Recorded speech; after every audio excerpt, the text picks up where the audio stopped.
still got that new guitar smell. Welcome to my channel. My name is Scott. You can call me Scott. Today, I'm going to give you the truth, man. My truth. Today's guitar is 2017 Gibson Les Paul Traditional High Performance. An Antique Burst. I swear Gibson is making us addicted by the smell. So you want another brand new Gibson just from that. Anyway, collar Antique Burst. Wasn't my favorite collar, but this is an awesome top, and the collar was odd, so it's the reason I got it. And also, you know, I like my 2015, that's my number one. So I got this because the nut, the G-force, and all that stuff. Now this one has the all-access hill, which is on the Les Paul Access guitars, your custom shop stuff. Yeah, it doesn't make a big difference. If it still had the hill there, I'd be 100% fine with it, because I don't have an issue getting up on higher frets with or without it. And I find myself when I play this one, I'm still like holding my hand like there would be a hill there.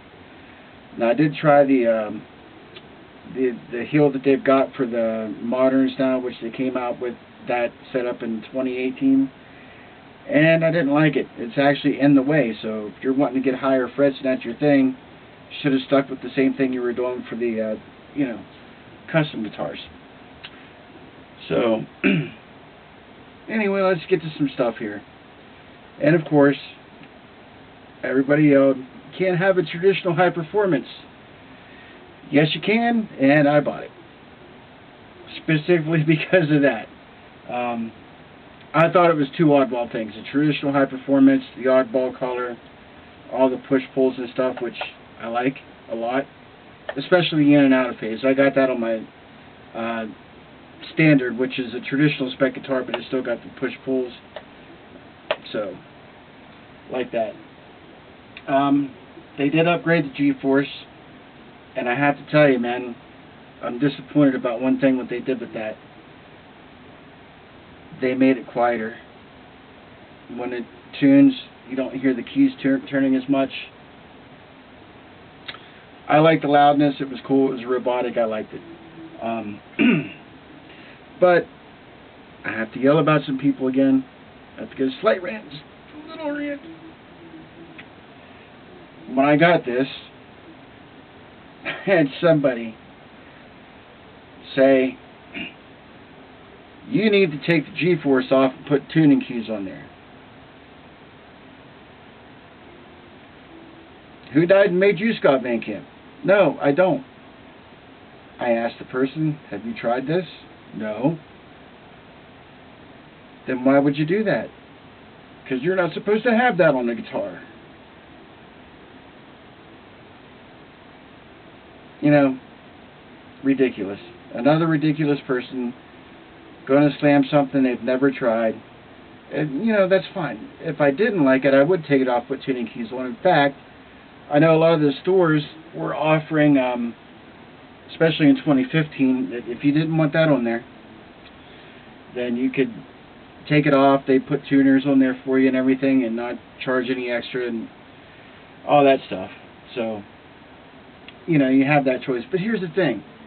They're telling me this on a 2017, which you have a choice. You could have got a traditional spec or a high performance spec.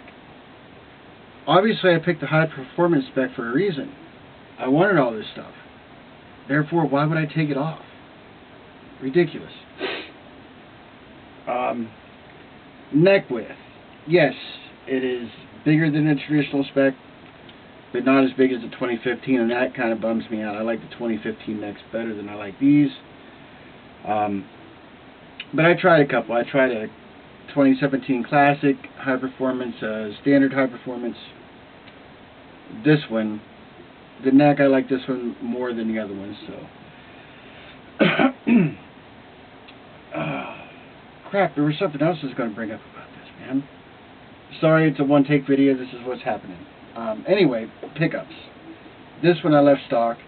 Normally I pull out the bridge because it's usually not hot enough, or like in my standard traditional spec over there, it had the Burstbucker Pros in it with the Alinco 5s. I just didn't like them, so those are out. This one, on the other hand, I do like Alinco tube magnets in the neck. This is a Burstbucker 2 and a Burstbucker 3 Plus.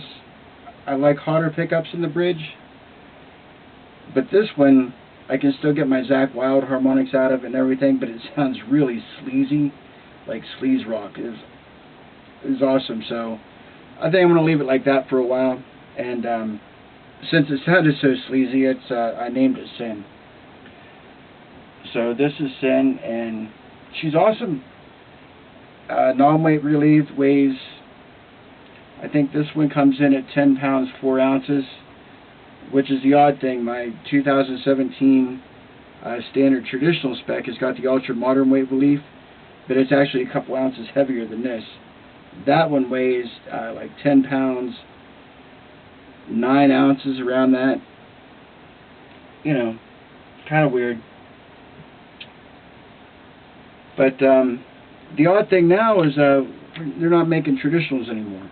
They replaced that with, I'm assuming that's the 50 spec guitar standard. Which brings me to my other rant. Is everybody yelling about, well, we want a guitar, there's no weight relief, none of this, none of that. So they did that to the standard and got rid of the push-pulls, which the standard was always the guitar that they kind of tinkered with anyway. But they had the traditional, and the reason what they had the traditional is because it was, for the most part, I mean, I know there was a couple years that had the traditional weight relief with the 9 holes, but most years it was non-weight relieved, didn't have push-pulls. Like if I got the traditional version of this, it wouldn't have had the push-pull pods. It would have just been 3-way toggle, 2, humbuckers, 2 volumes, 2 tones, that was it. So that option was always there, but they got rid of it. And don't worry, we got everybody complaining that the standards are too heavy now that we don't have weight relief, and oh, we're paying that much for a guitar and it doesn't have any push-pulls anymore. And this brings me to my other rant, which there's a lot of, and I'm going to stop saying that word. Rant, rant, rant! The Les Paul. That guy invented so much stuff, right? And when everybody flew off the handle in 2015, I get it. They shouldn't have just forced it on everything and not given anybody a choice. I thought splitting the lines with a high performance traditional spec was a pretty good idea. 2016 was a bit much though, because they had like mondo amounts of collars in between, and some quality control issues with some of that stuff. And I have to tell you, the people that were saying that there was QC issues in 2015, I didn't see it. And a lot of the people that I talked to that actually bought a 2015 and they still have it, they didn't have any issues with QC on their stuff either. Just the brass nut, getting that replaced out with the titanium, and that's fixed. But Les Paul, man, if he was alive, I think when they added the G-force and the adjustable nut, I'm thinking he probably would have thought, it's a pretty good idea. I mean, he's always tinkering. I mean, have you seen his guitars? He's got stuff cut out, extra knobs everywhere else anyway that he's doing. Are you going to sit there and tell Les Paul, man, you shouldn't do that. Don't do that to your guitar. He would probably just tell you to, piss off. But anyway, that was my little quick rant on this video number 2. And don't steal any of my trademark stuff either. I'm telling you. So I'm going to start doing some merchandise, man. I think I should... For years I thought I should be on TV, man. I'm not there. I'm going to do YouTube. And I still think that, Who Died and Made You Me? It's going on a t-shirt, man.